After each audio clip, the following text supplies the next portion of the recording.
un terme qui est toujours présent.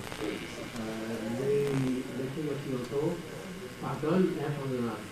Il y a une infinité répétée, c'est l'avantage. Alors que nous savons que la solution à la Guinée reste avec les Guinéens, mais que vous ne pouvez pas agir indépendamment de la communauté internationale. Alors, je vous demande, quel est notre rôle, nous qui voulons du bien pour la Guinée, mais qui ne sommes pas nous-mêmes Guinéens.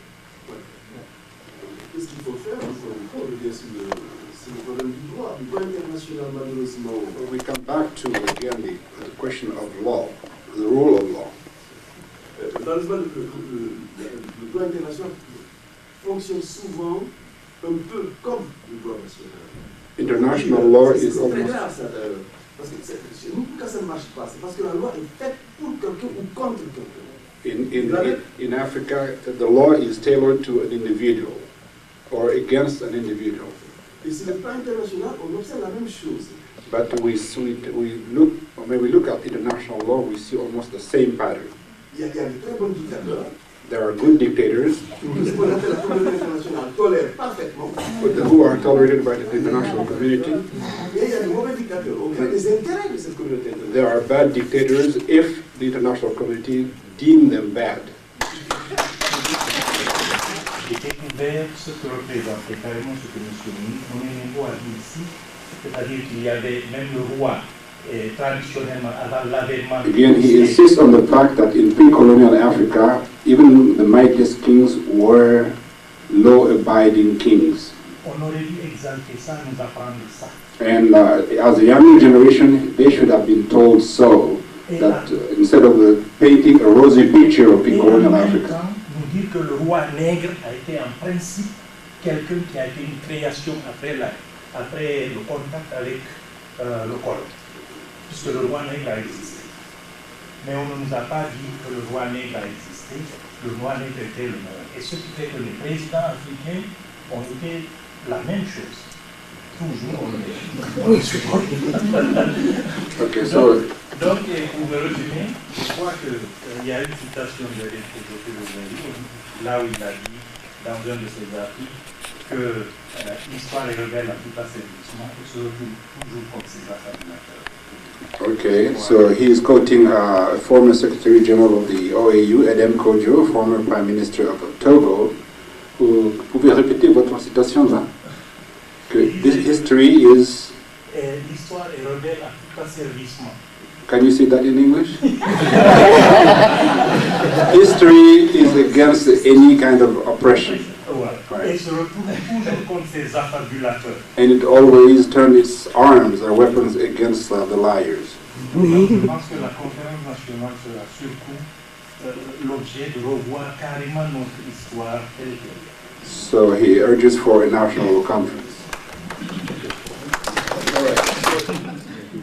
Is it possible for the International Tribunal to press charges against the actors of the massacres that occurred since September 2009 and going forward? And what can we do to make sure that happens since we don't have the support of our government?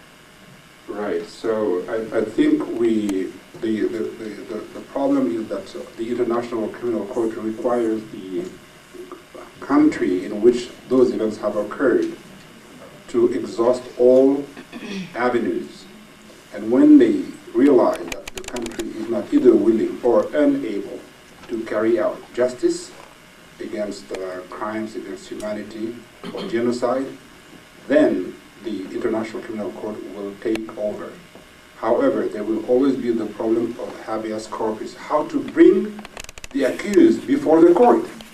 That's a military thing, a physical resource that the International Criminal Court does not have. So you saw how Taylor was arrested. It took the United States and Nigeria to cooperate to grab him at the border between Nigeria and Cameroon and take him to Sierra Leone via Liberia and out there to The Hague. So it's a very tricky question. There is a legal process that you have to bring the person accountable before the court. So right now Guinea is not interested. We know that. We don't have to beat around the bushes.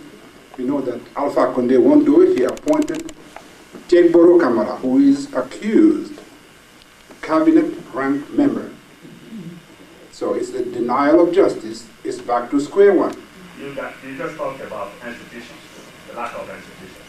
What we have now in Guinea, and I want your opinion on it, is that I have the impression that we have elected a dictator instead of electing a president, because he's behaving exactly the same way of what we saw in 58, 56, where what's happening at Lansana.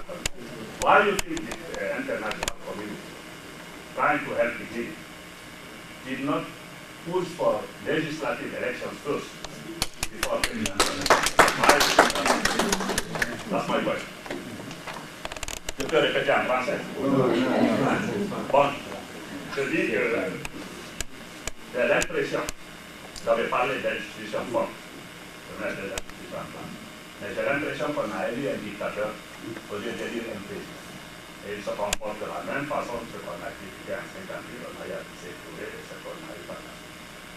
Je me demande pourquoi la communauté internationale a aidé à pousser pour des élections présidentielles avant les élections législatives. C'est ma question. Qu'est-ce que vous pensez de la profession? Je pense que les élections législatives avant auraient permis de créer un premier soubassement démocratique. Mieux, effectivement, l'opposition par le peuple en tant que tel aurait pu interpeller vraiment qui aurait été élu à les élections présidentielles. Yeah, he concurs with the question that there should have been first a legislative election, because it paves the way for that institution building process. If the parliament comes first, and then the election is second. C'est la raison du coup qu'on a été un dictateur. On a été un dictateur tant que nos systèmes politiques sont ainsi, nous élevons le dictateur. As long as such a process will be inverted, i.e. the National Assembly first and then President second, we will continue electing dictators as we just did. I have discussed this with a U.S. official, and I think his name, but here is what was said. First of all, pursuant to the Ouagadougou Accords, a CNT was established, the Conseil de Transition Nationale, and that was believed to be a representative body of the entire people of Guinea. Be it so or not, but it is a body that grew from the different strata of the population, including the diaspora. And the person said, if the Guineans want to respect their own words, they will hold, this was even before the presidential election, they will hold this body to account as the legislative body, and the constitution emanating from the work of this legislative body, once accepted, once adopted, would guide the Guinean people forward. Then, instead of going back to electing a National Assembly before electing the president, knowing that we are in the depth of a crisis that the international community was more, forgive my language, jammed up about than the transparency of elections, they said, as far as we know, you have a body that can legislate. We need the executive. And in the Constitution, it is said clearly that the CNT has the power, the authority, the right, and the duty to act as a legislative body until the election of the National Assembly. So I think we tricked ourselves in there, and the international community just accompanied us in our own progress. Okay, all the young people, look at me. Voilà, parfait.